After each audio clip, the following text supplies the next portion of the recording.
Hello everyone, my self Shivani Verma और आपका bio beaker channel में स्वागत है। आई होप आप सब बढ़िया होंगे। चलिए स्टार्ट करते हैं। हम लोग ने पिछली वीडियो में फाइटो हार्मोन्स के बारे में पढ़ा था और उसके क्लासिफिकेशन और ऑक्सिन के बारे में पूरा पढ़ लिया था। तो आज हम लोग चालू करेंगे जिबर्लिक एसिड के बारे में। तो चलिए देखते हैं। Gibberellic acid is discovered in Japan. Gibberellic acid first time जहाँ डिस्कवर्ड हुआ था उस जगह का नाम जापान है। जापान जो है वो राइस प्रोडक्शन के लिए बहुत फेमस है। तो क्या हुआ था, इसके पीछे एक स्टोरी है। क्या हुआ था कि जब फार्मर्स राइस को प्रोड्यूस कर रहे थे तो उन्होंने ऐसा एज्यूम किया कि कुछ राइस प्लांट शॉर्ट हैं।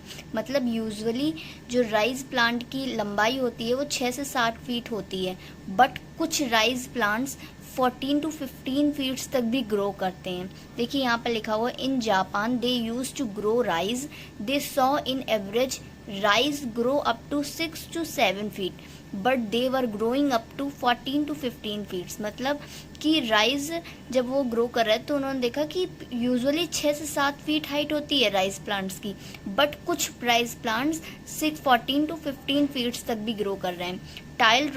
Tall rice plants having a disease, वो जो टॉल प्लांट्स जो जिनकी ज़्यादा हाइट बढ़ जा रही थी उनको एक डिसीज़ हो गई थी जिसको बकाना डिसीज़ कहते हैं।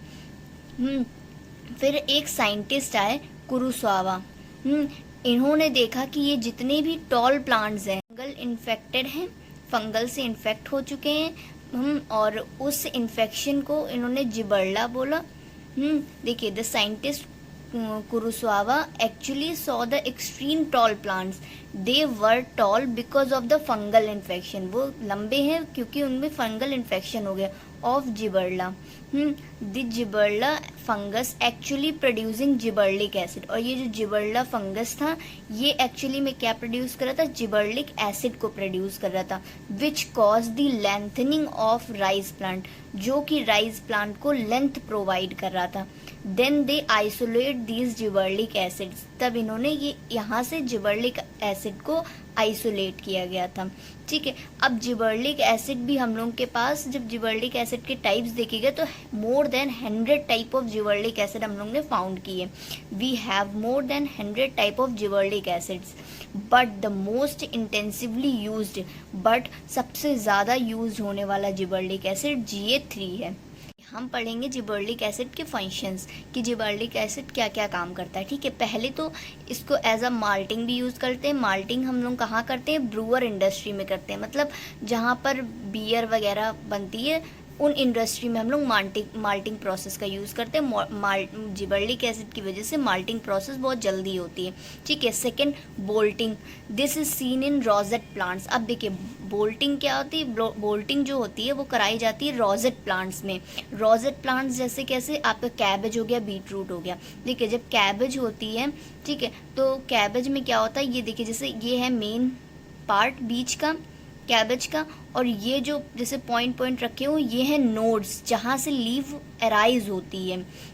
तो इन नोड्स के बीच का डिस्टेंस बहुत कम होता है, जिस वजह से जो पत्ता गोभी का साइज़ होता है वो भी बहुत छोटा दिखता है।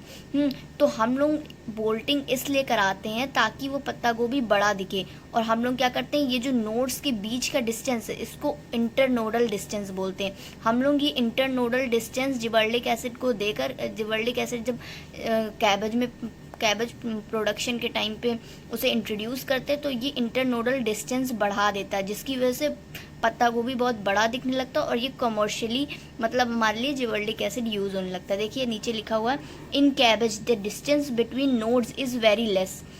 कैबेज में डिस्टेंस जो होती है नोड्स के बीच की बहुत कम होती है in case of Rosen plant. और ये किस में देखने को मिलता है, रोजर प्लांट्स में। रोजर प्लांट्स में वो सारे प्लांट्स आ जाते हैं जिनके बीच की नोड्स की डिस्टेंस बहुत कम होती है। ठीक है, अब देखिए नोड्स क्या होती है, nodes is the place, nodes वो प्लेस हैं जहाँ से लीव अराइज होती है, जहाँ से लीव उगती है, उस पार्ट को नोड्स कहते हैं। So bolting occurs in which gibberellic acid promotes the internodal growth. तो हम लोग बोल्टिंग कराते हैं ताकि जिसमें जिबर्लिक एसिड प्रमोट करता है इंटरनोडल डिस्टेंस को, जिसमें कि इंटरनोडल डिस्टेंस को कौन बढ़ाता है, जिबर्लिक एसिड, जिसकी वजह से हमारा पत्ता गोभी पहले छोटा दिखता है फिर उसके बाद बड़ा दिखने लगता है। और इस वजह से वो ज़्यादा मतलब कमर्शियली लोग उसे ज़्यादा पसंद करते हैं, छोटे के लिए सोचते हैं ये छोटा है और बड़े में, जबकि होता उतना ही है, लेकिन बस उसकी नोट्स की डिस्टेंस बढ़ जाती है, इसलिए वो हमें बड़ा दिखने लगता है।